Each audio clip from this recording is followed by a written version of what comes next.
வணக்கம். நான் மெய் ஜோதிட ஆலோசகர் கே கார்த்திகேயன் கள்ளக்குறிச்சியிலிருந்து பேசுகிறேன். இன்றைக்கு நாம் பார்க்கக்கூடிய கரணங்களை பார்த்துட்டு வரோம். அந்த வரிசையை இன்றைக்கு நாம் பார்க்கக்கூடிய கரணம் சதுஷ்பாதம்.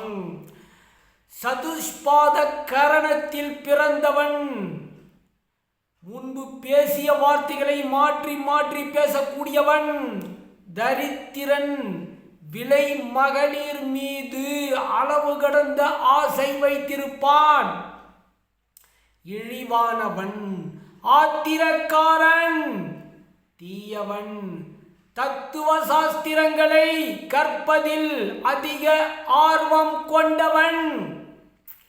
இதுவே சதுஷ்பாதம் கரணத்தில் பிறந்தவர்களுக்கான பலன்கள். சப்ஸ்கிரைப் பண்ணுங்க, ஷேர் பண்ணுங்க, பெல் ஐகானை கிளிக் பண்ணுங்க. தேவடைய அனைவருக்கும் சென்று சேருங்க. நன்றி, வணக்கம். வாழ்க வளர்க, அனைவரது வாழ்வும் சிறக்கட்டும், அனைவரதும் மகிழ்ச்சியாக இருக்கட்டும். நன்றி, வணக்கம்.